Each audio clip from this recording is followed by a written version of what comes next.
Isabelle Cochère de l'Eritz, merci beaucoup d'être avec nous et félicitations d'avoir été lauréate Merci. du prix de l'audace de montrer la voie. Alors vous êtes chairman et co-founder de Blunomi et ex-CEO d'Engie.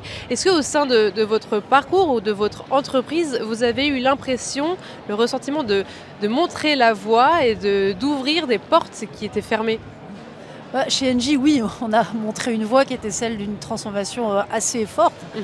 d'un modèle qui était un modèle très carboné de production d'énergie, à partir de gaz de charbon par exemple, à un leader des énergies renouvelables et du service.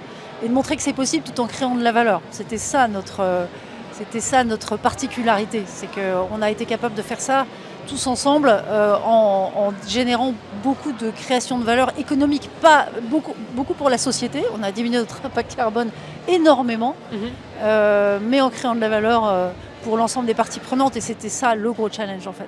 Et après vous avez changé d'échelle avec Blunomi et là aussi Oui. j'imagine que c'était une autre aventure entrepreneuriale. C'est une autre forme d'audace. Moi, je suis passée d'une très grande entreprise, 150 000 personnes, à une PME, littéralement, que nous avons cofondée à quelques-uns, qui compte aujourd'hui un peu plus de 100 collaborateurs, et qui est spécialisée sur justement les transitions. Nous ne faisons que ça, accompagner des grandes entreprises, un peu comme Engie, du coup, ou bien des grands fonds d'investissement, pour trouver le chemin, un peu la ligne de crête, qui permet de transitionner en créant de la valeur.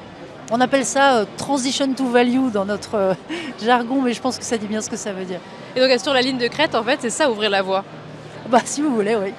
Merci beaucoup. Merci.